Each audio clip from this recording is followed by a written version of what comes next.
विचार पुष्प या कार्यक्रमात आज आपण ऐकूया दोहा या छंदोबद्ध काव्याची उकल करून देणारा कार्यक्रम दोहावली.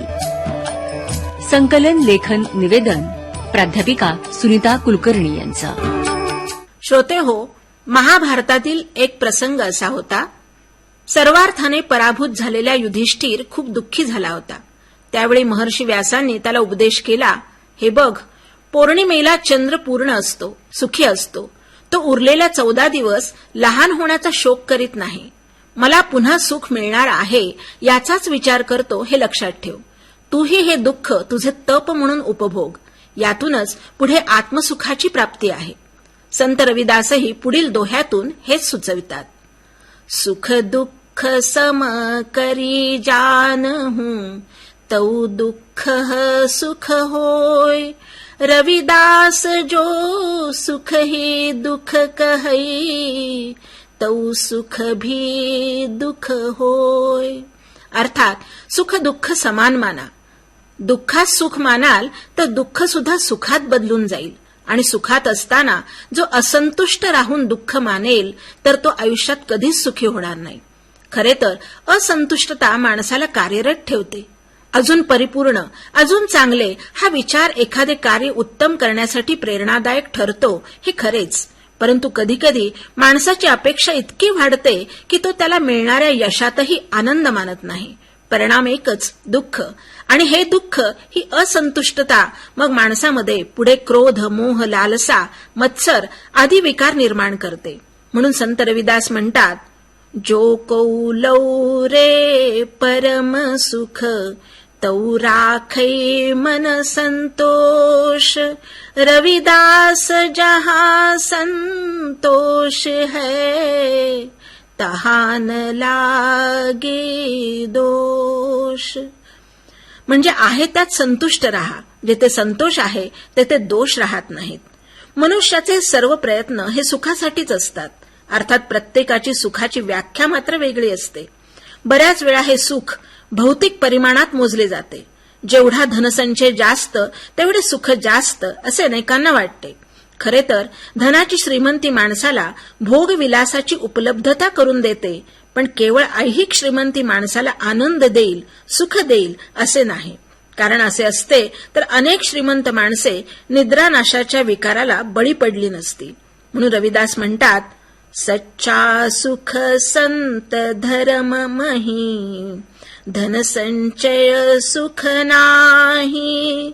धन संचय दुख खान है, रविदास समूझी मन माही.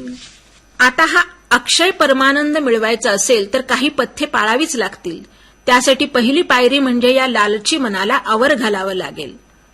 म्हणून रविदास म्हणतात, रविदास सदाही राखिये, मन मही सहज समाओ. राखो नहीं कुपंथ पग, जो लौरो सुख चाओ. अर्थात जर कोणाच्या मनात सुखाची इच्छा असेल त्याने चुकून देखील कुमार्गावर आपला पाय ठेवता कामा नये. त्याने नेहमी सन्मार्गावरच चालावे व मनाला नेहमी सहज सत्य स्थितीत ठेवावे. मनाची सहज स्थिती म्हणजे मनाची स्थिरता. मन जर स्थिर असेल तर त्याला योग्य आणि अयोग्य यातला फरक समजेल. हा फरक समजण्यासाठी मानवाची बुद्धीही स्थिर हवी. ही स्थिरता नसेल तर बाकीचे इंद्रिये काबूत राहणार नाहीत. कारण माणूस नेहमी या इंद्रियाच्या मोहाला बळी पडतो. उदाहरणच घ्यायचे झाले तर या जिभेचे घेऊया. या जिभेचे आपण किती चोचले पुरवतो, पण शेवटी आपले आरोग्य मात्र धोक्यात येऊ शकते. आणि हे जर बुद्धीला माहीत असेल आणि त्याने मनाला नियंत्रित करून जर आपण ही जिभेची लालसा नियंत्रित केली तर आपोआपच त्याला निरामय जीवन जगता येईल. म्हणून रविदास म्हणतात, बुद्धी अरु विवेक ही, जऊ राखन चाहो पास. इंदिरिया संग निरत को, तजी देहु रविदास. अर्थात ज्याला बुद्धिमान आणि विवेकी बनायचे आहे त्याने जितेंद्रिय राहिले पाहिजे. जो इंद्रियांच्या तालावर नाचतो तो नेहमी बुद्धी आणि विवेक गमावून बसतो. मनाची ही स्थिरता एकदा लाभली की मानवाला या चराचरात व्यापून राहिलेल्या ईश तत्वाची जाणीव हळूहळू होऊ लागते. आपोआपच त्याला इतरांचे दुःख हे आपले दुःख आहे ही संवेदना जागृत होते.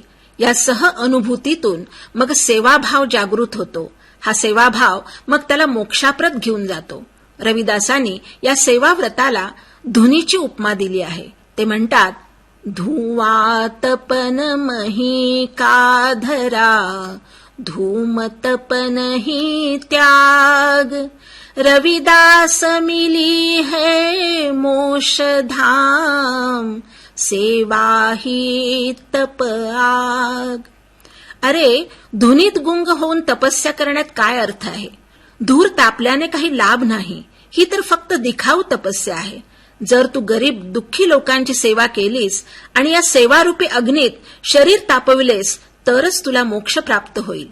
आणि हा सेवाभाव एकदा जागला, सर्वाभूती ईश्वर पाहण्याची संवेदना जागली तर आपोआपच अहिंसेचे महत्व कळेल आणि हिंसा थांबेल. म्हणून रविदास म्हणतात, रविदास जीव को मारी कर, कैसी मिलही खुदाय, पीर पैगंबर औलिया, कोई न कहई समुझाय.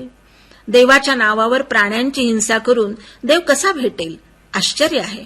पीर पैगंबर औलिया म्हणजे ईश्वर कोणी सुद्धा हिंसा करण्यास सांगत नाहीत.